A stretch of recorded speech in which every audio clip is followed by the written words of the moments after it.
Well, I've discovered I'm out of sheet metal screws for the right size. So we're going to see if I can take this special little tool here, since I've already created a hole, and work my way around and pop it out that way. Maybe. Look at it going there. Poof. Special tool. Yay for special tools. So, yeah. Okay. And we have discovered why we have a leak, as I suspected. Let me get up here, back this camera off, and I'll show you. Here I can see here's the seal, and this looks like it's the inside, not or that looks like it's the outside there. Let's see. And you see this little lip here, right there.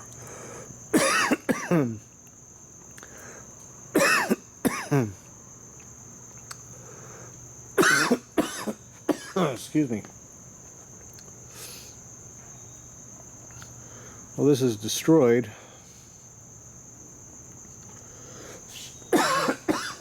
Excuse me.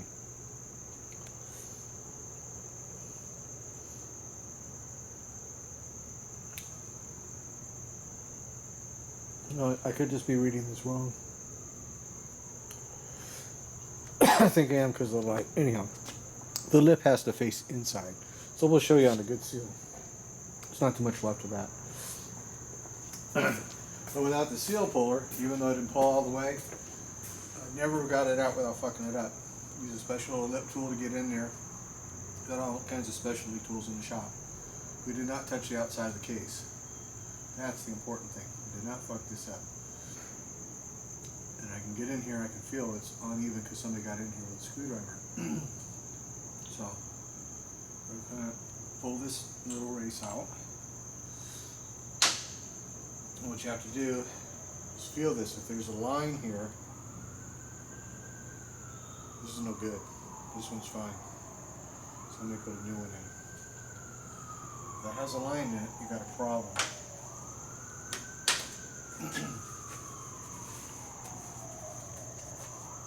Let me clean this up here.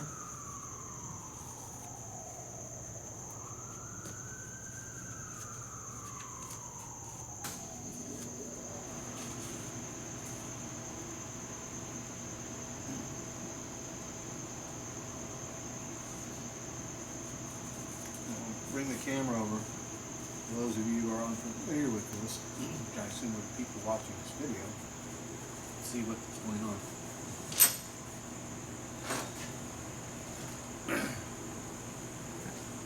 Let me wash my hands first. Don't be touching the video cameras with greasy hands. Water.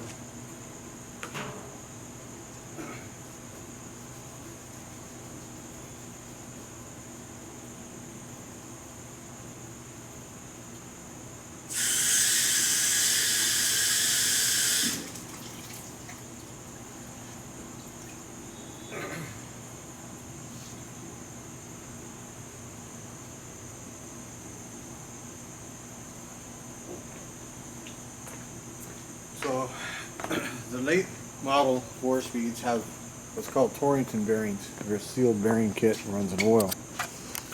And you press them in. These here are lapped in needle bearings into the main race. And they will just pop out on you.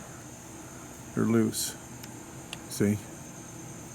This is properly done. You know, what about that gap? Well, what you do is when you put this together, see that gap? You actually have to see if one more will squeeze in or not. Sometimes they do, sometimes they don't. They leave a gap in there when they don't. But this feels good. It's nice and tight. It's the right play. Like, how do I know? Well, because I've done a lot of trainings. I can do it by feel. So, that feels good. Well, that's that. Now we're going to figure out how much oil to put in this little jewel or not. So give me a second. And we're going to come over here. On this side here. Pull out the main there. Little fill plug.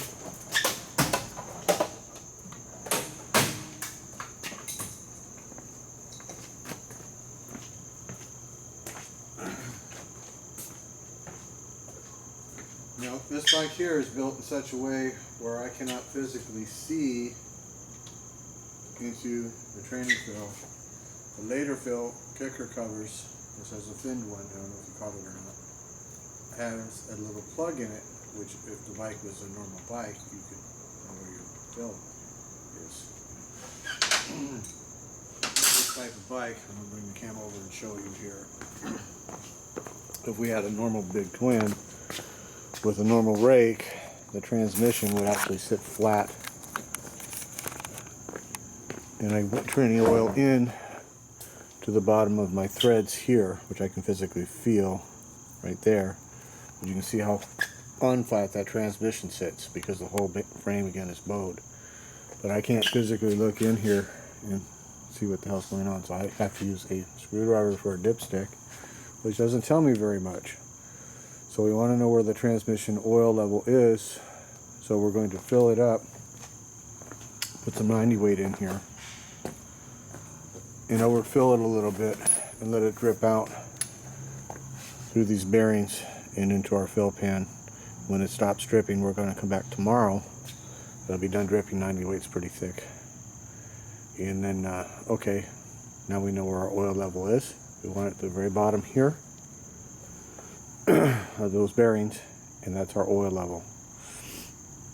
So we want to make sure that this gear and that gear are getting oil splash, and we don't want it higher than we need to go.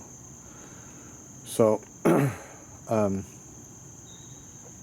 with it flat, generally your oil level is up here, but they can run low. As long as I'm at the bottom of those bearings, I'll be okay, and I won't blow a seal.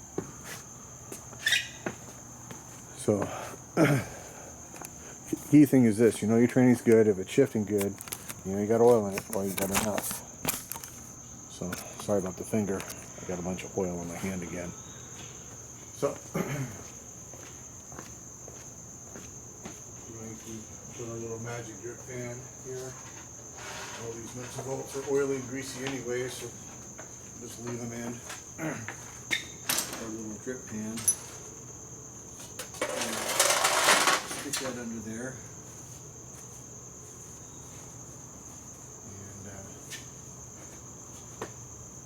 put a little bit of 90 weight in this beastie.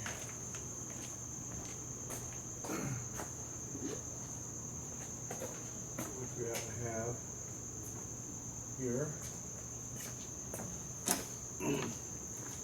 This is PJ1 drive shaft, gear oil, 90 weight. Come on. This little funnel creature here won't pour until I turn the spout. Isn't that convenient? Will not pour until I turn the spout.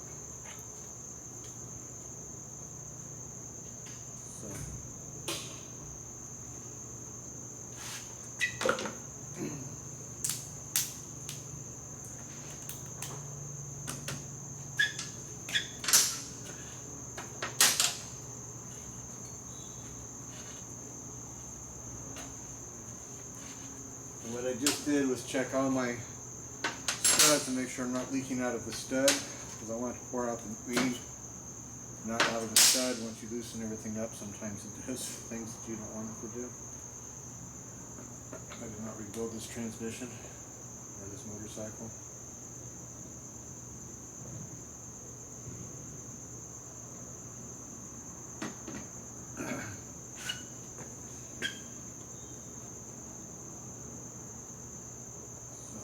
Come on.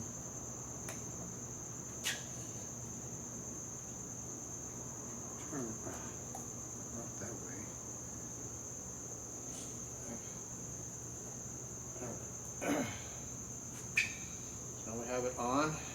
draining. So on my exhaust pipe that's wrapped, I have it draining into the transmission.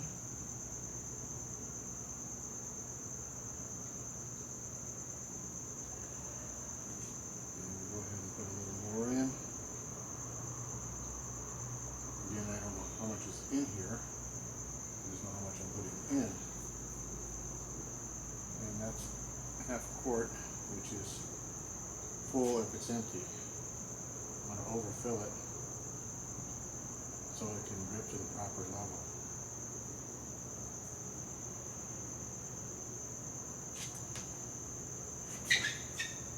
And that's that there.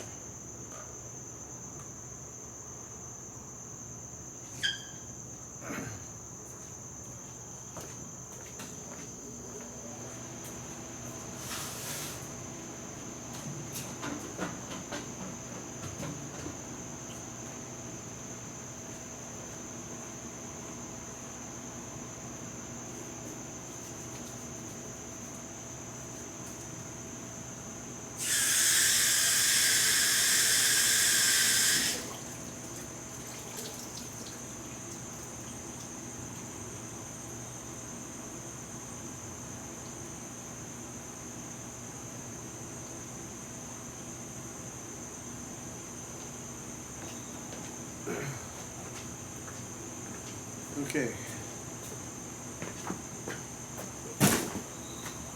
We have our main shaft, that's fine. So we have success. We have oil down at the bottom here. This will equalize. That's okay. We have no seals to blow. We took it out.